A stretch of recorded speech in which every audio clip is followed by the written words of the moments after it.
I took the test and I thought, oh my gosh, I failed. This just was a disaster. I got the test back. I got 22 out of 40, which does not sound good, right? Well, I guess it was some sort of Weider test, because out of a class of 168 people, the professor graphed the board, the scores, without names, but just graphed the scores. There was 122, there were 2 15s, and the rest was 9 and below. And I'm looking at my test going, wait, that's me? I got the 22? This is wild. And the professor came up to me afterwards and said, you have a gift. I was blown away. The next day, now remember, all day, every day on campus, people are like, aren't you that girl from that show? Aren't you that girl who played that character? This guy taps me in the shoulder in the class, in that math classroom the next day and says, excuse me, aren't you that girl who got the 22? It's like, what? Please welcome to the stage, Danica McKellar!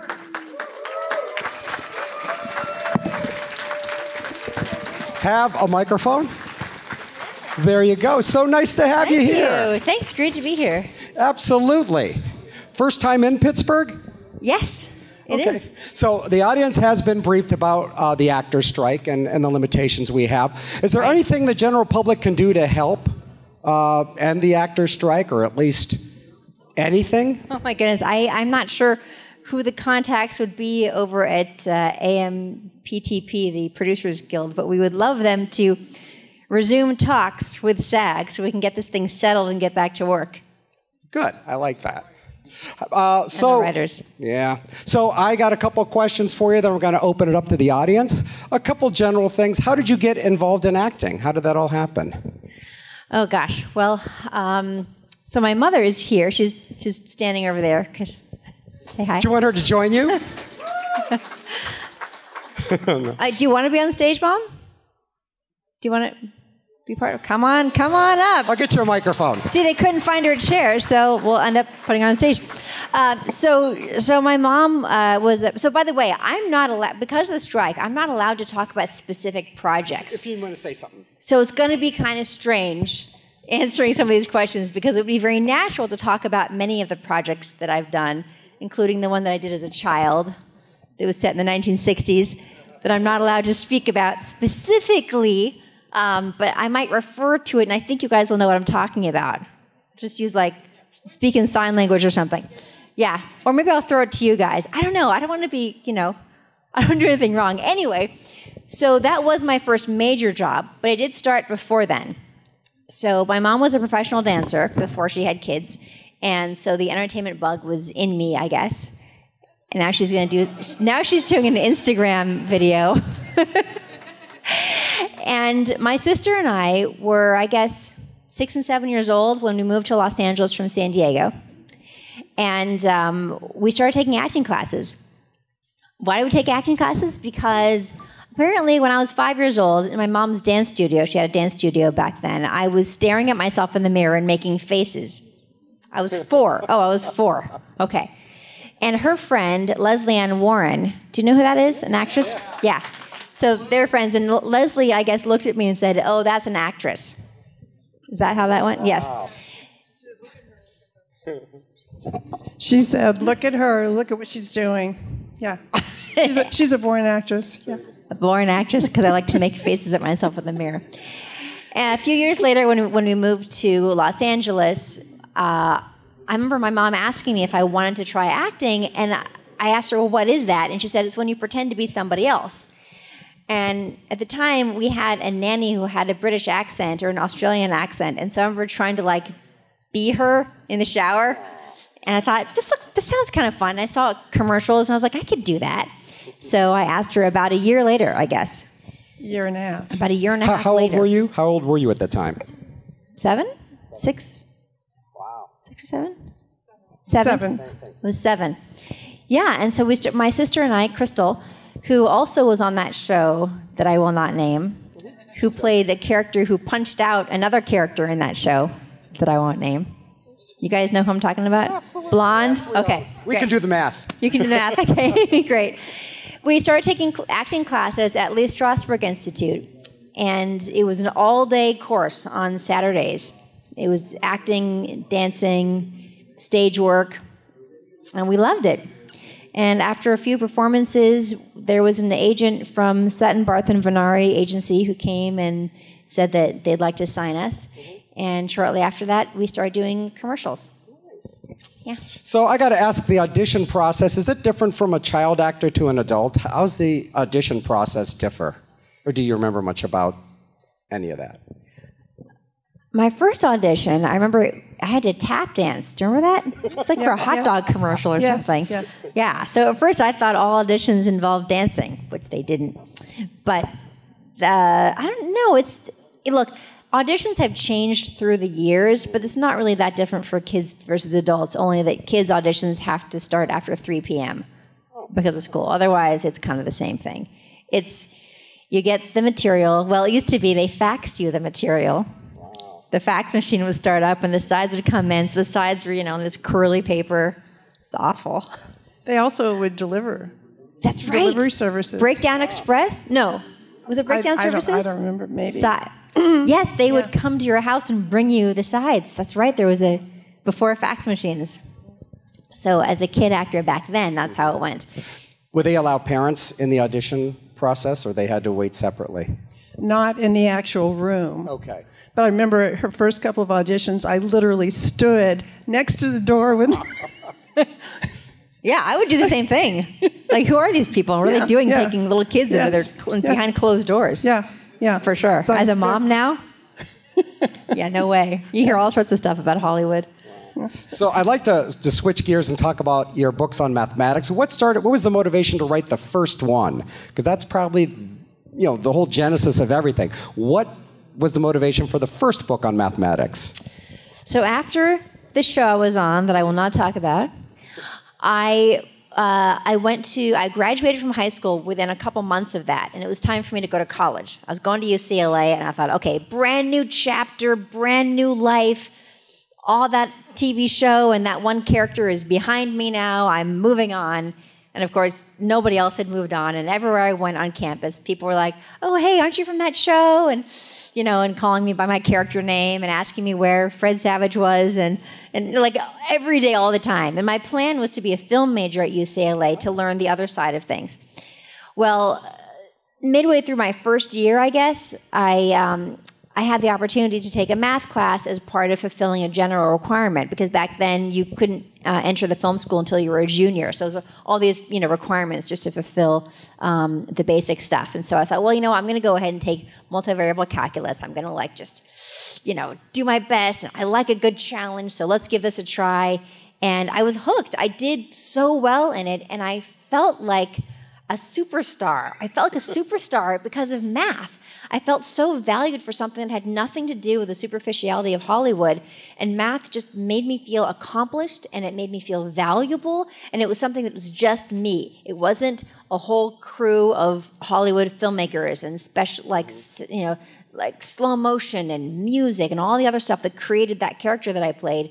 It had nothing to do with that. It was just me. And I absolutely loved it. And I like to tell this story about my very first midterm, my first math midterm. I was so nervous about it. I studied so hard. But I'm just curious, how many of you guys have heard this story? Okay, good, because I've told it so many times. But I love this story so much. You've heard, right on, nice. Leave the room. So I was studying so hard. And I took the test, and I thought, oh my gosh, I failed. This just was a disaster. I got the test back. I got 22 out of 40, which does not sound good, right? Well, I guess it was some sort of Weider test, because out of a class of 168 people, the professor graphed the board, the scores, without names, but just graphed the scores. There was 1 22, there were 2 15s, and the rest was 9 and below. And I'm looking at my test going, wait, that's me? I got the 22? This is wild. And the professor came up to me afterwards and said, you have a gift. I was blown away. The next day, now remember, all day, every day on campus, people are like, aren't you that girl from that show? Aren't you that girl who played that character?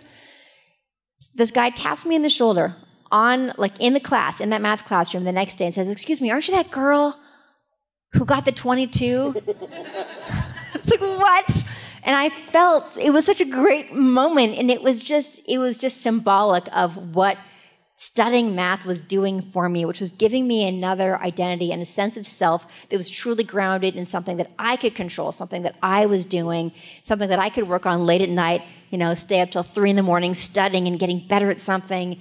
And it had nothing to do with the whims of Hollywood and the external world, to be honest. So that's how I got into math. So I decided to drop the film major idea, go ahead and study mathematics, which I loved. I became a tutor in the math department. I taught people calculus, and it just felt great. I helped to prove a new theorem. So if you go on my website, you can find this theorem, the Shays-Michellar-Winn theorem, as it's sort of known now, but the official title is Percolation in Gibbs-Stace Multiplicity for Ferromagnetic Ashken-Teller Models in 2 Dimensions.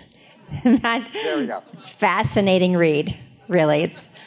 But yeah, I got to do all that. And then after I graduated, I went back into acting because I missed acting, but then I missed math. And it was in 2005 that there were 2 articles about me. I can't say the name of the article. Okay. But it had to do with, because I was on a show about the United States government.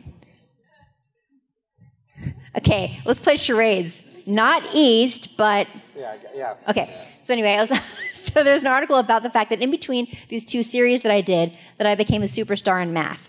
And I had a book agent reach out to me and say, hey, what do you think about writing some sort of book about, because you just seem interesting and different, and we think there's a unique angle here. And I had spoken in front of Congress about the importance of women in mathematics in 2000, and I really studied the issue and discovered that middle school was the time when girls especially start to fall away from math, and it's really about confidence and the way math is presented. And I had vowed to Congress to do my best to get math some better PR. And thank you. So I spent the last 15 years doing that. And my first book was called Math Doesn't Suck, for middle school girls, but middle school kids. Boys use the book too. In fact, I hear from a lot of parents and boys themselves that they learn not only math, but also how girls think as a bonus. So that's been a real pleasure. And Math Doesn't Suck it covers 5th and 6th grade math. It's like fractions, proportions, percents, decimals, very real-world application math that honestly, when adults tell me that they never were good at math, I always say, you know what, check out Math Doesn't Suck, because it's a very conversational, fun, lighthearted look, but will really teach you about these practical elements of math. So that was my first one, and then it was such a runaway success, and it was so unexpectedly a runaway success, that my publisher said, can you write another one in 4 months so it can come out a year after the first one? I was like, yes, because you just say yes. And then I wrote like crazy, and my next one was called Kiss My Math. And that is showing pre-algebra who's boss. So that's really like solving for X and graphing inequalities and absolute value and all that good stuff leading up to algebra. And then after that, I wrote the Algebra 1 book called Hot X, Algebra Exposed. Because, you're talking to teenagers and you got to get their attention. So that was full-on Algebra 1. And then I wrote the high school geometry book called Girls Get Curves, Geometry Takes Shape. And those are my 4 middle school, high school books. At that point in my real life, I had a baby. And so I wanted to slow down for a minute, focus on him.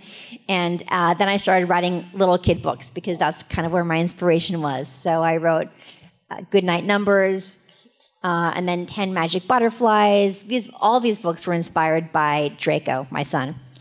And I've written more since then. So I wrote middle school and high school, then started with babies, and then gradually got to elementary level books as well, with Do Not Open This Math Book for 6 and 7-year-olds, because, reverse psychology. Yep. And then The Times Machine, which is multiplication and division, and that's for 3rd and 4th graders. And that one is there's time travel, and because how can you write a book called The Times Machine without time travel and some fun little history lessons here and there, and adventures and dinosaurs and all that. So you can find them all at mckellarmath.com. I'm very proud of all of them. I'm working on one right now. I can't tell you the name. But my most recent one came out last year called Double Puppy Trouble. And it's a cross between 101 Dalmatians and Fantasia. So it teaches doubling. So it's this little girl who has a little brother, and they've got a puppy, and she just doesn't want to share the time with the puppy. She wants more of everything. She's just like at that age where she just wants it all, and she finds this stick in the ground, and there's a button on it, and when she points it at something, whatever that thing is doubles. She's going around, she's drunk with power, doubling everything all around her house, and then she points at the puppy. She's like, aha, I'll double our puppy so we don't have to share our puppy time. She hits the button, but the button gets stuck. And the puppies start doubling and doubling and doubling, and then you get to learn the doubles, the powers of two. It's adorable. And it ends up being a book about sibling teamwork and, and learning that less is more sometimes. So about 20 books in total, you think? It'll be 12. 12. When the new book comes out. My math is 11. I was going to say, well, we'll check your numbers. So yeah. So do you do many book signings as well?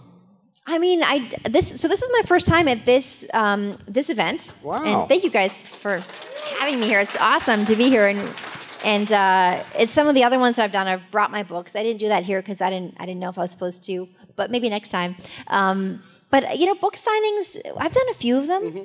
I love meeting parents and the kids using my books. It's the best feeling in the world because when you're writing these books, you're doing it by yourself, late at night on your laptop, and you're just imagining the people reading them. You're imagining the cuddle time, and you're imagining the light bulbs going off when the kids finally understand something. But when you get to hear it from the kids and their parents and teachers too, it's just the best feeling. So are the books online as well? Can they get downloads from this, or is it strictly physical books? I'm pretty sure there are ebooks for most of them. Yeah. Just go to wherever you buy books online, you'll find them. So are you one of the kind of people that can do math in their head? Like if somebody gives you No. Okay, just... No, ask my mom. She thinks that when I studied calculus, it pushed arithmetic out. That's what... It did. Yeah. Simple math is gone. Simple math is gone. Wow. Yeah. So I'd like to talk a little bit. You do some voice acting as well as regular acting. How do you prepare yourself? Actually, video games too. So how do you prepare yourself for any of the different projects? What's fun about voiceovers is that you have to use your imagination more. You get to use your imagination more. So you can create this whole world, especially with the video games. Because when you do video games, it's not really sequential. You have the lines, but then it'll be like, okay, now jump. Small jump, big jump, and then now you're getting hit. Now a bigger one, and you go through, and they record you 3 of every single one of those things, and you're just imagining where you are, or when you throw something, you have to kind of learn what those sounds would be. And when I first started doing video games, they had to tell me. I was like, just give me a line reading, guys. I don't know what this sounds like. What do you mean jump? What does that sound like? Well, it's great, perfect. I can do that. I can just tell me what to do and I'll do it. So if you listen to video games and listen to the sound effects, remember there's some actor or actress in a room by themselves going, okay, let me imagine what it's like to jump. Okay, good, got it, perfect. Moving on. Yeah. So let's get to questions from the audience. If you have any questions on this side of the room, please line up over there where Kyle's at. We'll have you guys head on over there. If you have any questions on this side of the room, head over there, and I will get you guys in just a moment. And how many Comic-Cons do you do? Do you do many of these? No. Well, there's something called Christmas Con. I've been doing those. I'm doing, so I do the Christmas Cons, and I'm doing 90s Con. Mm-hmm. That's in Tampa in a month, actually. Mm-hmm. But this is I did actual Comic-Con in San Diego once, a long time ago, for Young Justice, which name I can say because it's a cartoon, so that's under a different contract. Yeah, I play Miss Martian in Young Justice. Well, would you mind getting some questions from our audience? Yeah, please. Fire away. All right, awesome. First question, your name and your question. My name is Jennifer, and I know that I'm really interested in your math books. How would you make math easier for kids that are on the spectrum? Would your books help? I have a teen who struggles with math.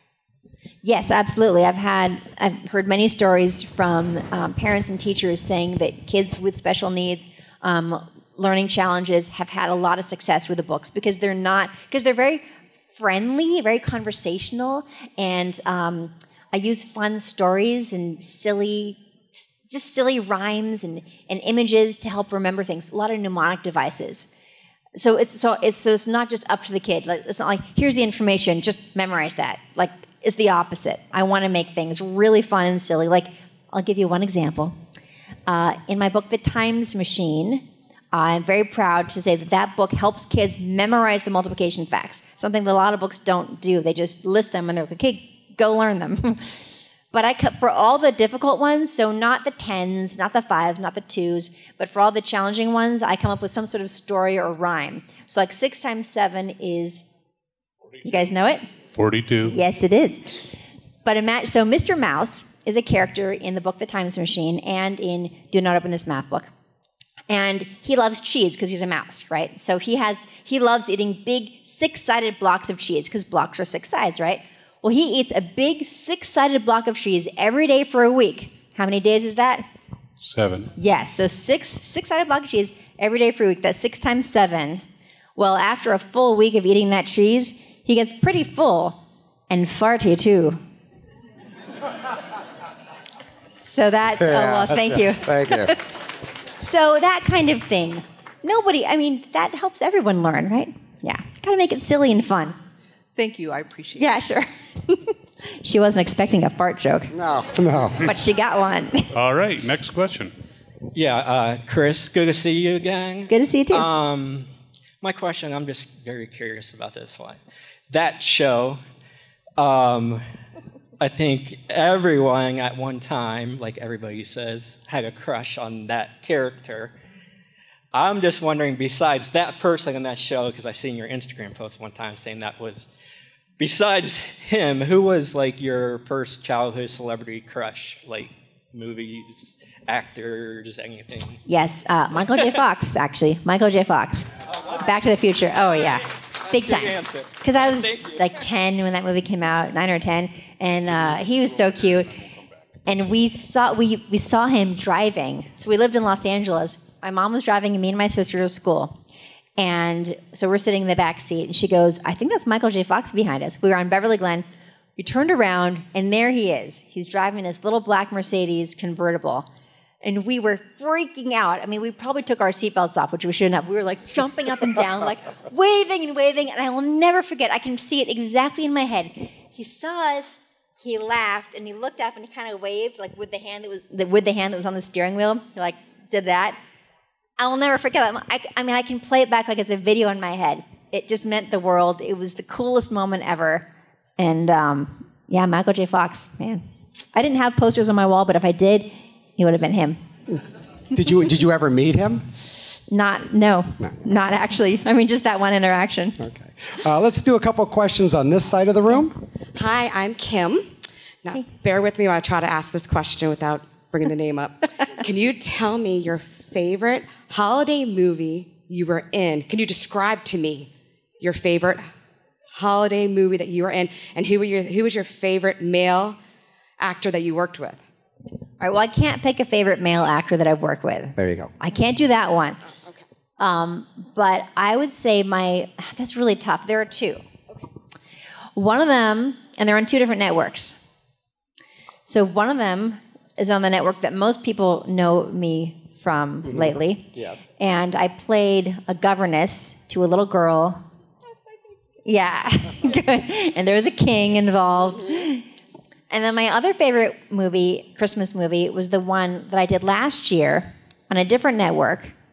You guys know what that one is? It's a very patriotic name. Okay. Yeah. And there was a place where people drive-in. I'll say that. Yeah. There was a drive-in involved. That was so fun. And people love that movie, and I'm excited for it to start re-airing again. But I also shot one for that same new network last month, and we shot it right up until the strike. So our last day of shooting was June 30th, and that was on purpose, because we're like, if we strike, then we would have to be done. And so we shot that movie. And so luckily we got that in under the wire. So I'll have a Christmas movie this year that I won't be able to promote. So it'll be out there, and you can watch it if you can find it, which you will, right? You'll find it, right? Yeah. Yeah. Okay, another question on this side of the room. I hope so, too. Good. But I have heard things about this thing maybe lasting until January. It's insane, I know. I don't want to bum you guys out. I don't know if that's true, and I hope it isn't. but I'm just trying to mentally prepare myself for that because it's weird not being able to promote the movies that I worked so hard on. I've got 2 of them, you know? Anyway. Sorry. All right. One more question here. Oops. Yes. Yeah. Okay, let's... Yeah. It's Okay, we good? they're just not paying, is what it is.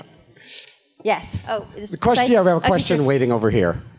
Hi, I think I might be able to ask this. I didn't know if you could talk about the pie video, the Sugar Plum Fairy video, and how that came about. And also, if you can't, what in you likes doing these warm, loving movies? Is it your faith? Is it just your personality?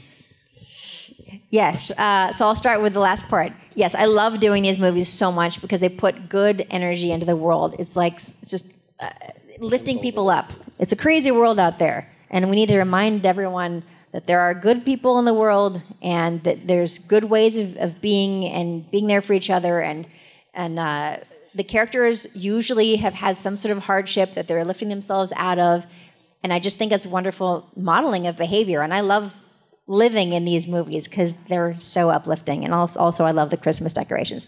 Okay, the other part of the question was, he asked me about my Sugar Pie Fairy video. So I wrote a song about 10 years ago now to learn how, it was 10 years ago. Well, the music video came out 9 years ago called Dance of the Sugar Pie Fairy. So it's the digits of pi, or many of them, sung to the tune of Dance of the Sugar Plum Fairy. I don't know the whole thing right now. I'll sing at the very beginning of it. Pi is equal to 3.141592653589793238462 then 433-832-79-50288-419 71693. Anyway, so it goes on and on. Awesome. Thank you. People have asked me, is it all the digits of pi? And I say, no, that would take forever. So. Excellent. Let's head over to the other side of the room. And by the way, you can find that on YouTube. There. Dance of the Sugar Pie Fairy, Danica McKellar. Just put in Danica McKellar and Pie Song or Pie Fairy Song, and you'll find it. It's really, really cute. Chris Hardwick helped produce it, and it's phenomenal. They went above and beyond with post-production. Anything I wanted. He's like, anything you want. I'm like, can we have people's heads in big flowers? He's like, yes. It was so great. I do love all the codes. The show X equals, it's like algebra. Oh, wait a minute. You might not be able to find it on YouTube, but you can find it at mckellarmath.com in the fun links. I just remembered that. There's a whole political thing. I can't go and do it. Okay. Our next question. But it is online.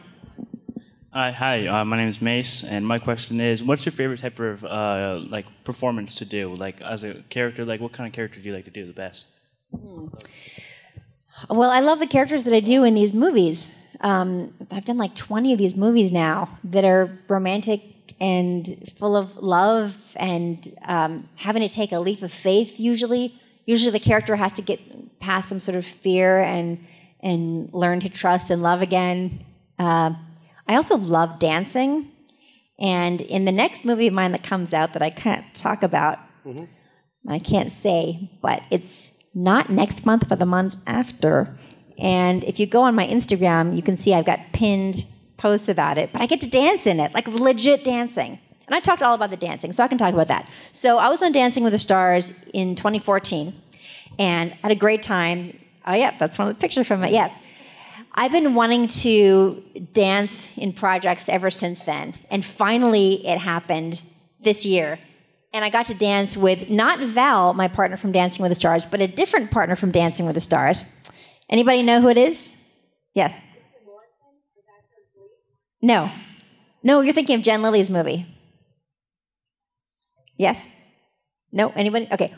So do you know who Gleb Savchenko is on Dancing with the Stars? You guys aren't Dancing with the Stars. It's awesome, and he's an amazing dancer, and I get to do like legit Dancing with the Stars routines in this movie, and it's so fun. So I hope you guys can find that. And she's really good at it. Oh, thanks, Mom. All right, our next question over here.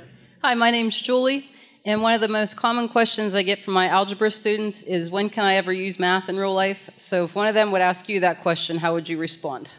Oh my gosh. Well, here's the thing. You don't have to use math in real life. But if you don't use math in real life, you will get ripped off, and you won't even know it's happening to you. you'll just suddenly have less money in your account. You're not really sure why. Why? You didn't pay attention to your contracts. You didn't pay attention to the APR in your credit card. You don't really know what it means, so you ignore it. There are plenty of people out there in the world who are really good at numbers and would love you to not be good at numbers because they want to rip you off. So go ahead and don't learn your math, but you will not have as much money as you would have otherwise. It's as simple as that.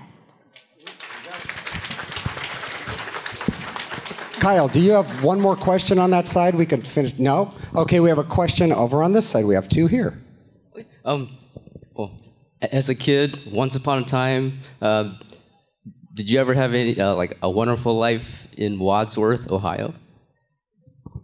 What? In Wadsworth, Ohio, Uh-huh. did you have any stories to tell? I don't think so. That town? Wadsworth, Ohio. I don't think. I shot. I just thought maybe you had relatives in Wadsworth. I don't think so. No, I think you've been I misled. read that. Oh, I think I'm sorry. Oh, I'm sorry. I did an independent film a long time ago in Cedar Falls, Ohio. Is that right? I think. Anyway, it's nearby. Yeah, but not Wadsworth. Okay. I got mixed up. My bad. No worries. No worries. Next question. Next question, I guess. And by the way, you're going to be headed back to, you have a photo op after this, am I correct? I believe you do. Yeah. Okay, yes. So she has a photo op after this. So, but then come see me. Come see me in my line. I'll be out there. Absolutely. So the photo op is probably only going to be about maybe a half hour. So make sure you get in line. You're here today and tomorrow, right? I sure am. All right. Let's get the last question. Hi, Danica. Since I can't ask you about that character you played, my question is, how did you keep a straight face while sitting across from Murr during those 20 minutes? Yes, okay, so Impractical Jokers. So any fans of Impractical Jokers here? Yeah, that's a really funny show. Yeah, that was so much fun. I think I can talk about that show, because I didn't do that under a SAG contract. I didn't get paid for that, so I guess that's fine. Yeah, so I had just started watching that show because my stepson was a big fan, and I was trying to get some, stepmom points. And I texted them, like, hey, we just want to let you know we're having such a great time watching this as a family. The word got to Joe Gatto about it, and he called me and said, hey, we have this idea. We want you to be on the show because Murr had a huge crush on you growing up. He used to actually French kiss his poster of you in his room. Okay, that's more than I wanted to know. But I thought, I'm really going to get some stepmom points if I do this show. So yes, sign me up. Tell me where to be. I get there, and they say, okay, look, Murr doesn't know what's happening, but he's going to show up. He thinks he's in a bodybuilding competition. He's going to be all oiled up wearing an American flag Speedo, and your only job is to keep a straight face. I'm like, how hard could that be? It was the hardest acting job I have ever done. He walked in, he saw me, he turned around and put his head against the wall, and I just wanted to die. I thought, how am I going to do this? He sat across from me. He's trying to sit down on this stool, and he's slipping all over the place. I'm and he's asking me these questions. And for the first, I would say 5 minutes, he literally wasn't there. He was not hearing anything that I was saying. I've never sat across from a person and I've sat across from some fans before, some real diehard fans. Nothing like this. He was like a non-person. And then he finally kind of relaxed into it, but it was hilarious. And afterwards, he told me that he was so mortified, but also at the same time so proud of his friends for thinking of something so awful to do to him, to humiliate him in front of his childhood crush. Oh, the squats. Is this the proper way to do a squat? The questions were really funny on there. One of the questions, because you film a lot more than they actually use. One of the questions was just an obscene picture. He's like, "This is just a picture of a sorry, I don't yeah." It was really and still I couldn't smile. I couldn't laugh at anything. But he was a real pro. He finally got it together and was able to be present. But I do chalk that up to one of my most challenging acting jobs ever. Nice. Okay, so we have time for one more. Kyle's got a question. Once again, photo app happening right after this, and then signing. So please go visit her table. Kyle, you have the last question. Actually, this question is for Mom. So how proud of you, and how much did you brag about your daughter to all your relatives, and are they sick of it? I don't brag about her to our family. They're all proud of her too. But my grandmother used to introduce me to her cousins and this is Danica from the blah, blah, blah. As the show. Yes. You mean how about as your granddaughter? And she was amazing, but she was so proud that she couldn't help but introduce me that way, literally to her own friends and family. Well, in her wallet, she used to have pictures of you and your sister, and she had the pictures so that if she was at the grocery store, and in those days you had to show an ID or whatever, she would open it and so that the clerk would see the pictures. And then this was when that show was airing, it was first airing. And of course, the clerk would go, "Oh, who's that?" And she'd be like, "That's my granddaughter." And then it would go from there. Yeah. That's a great story. Well, thank you so much for taking the time and doing this. Thank you. Give it up, Danica McKellar and her mom. You can do better than that. Thank you so much. Let's get that applause to multiply, please.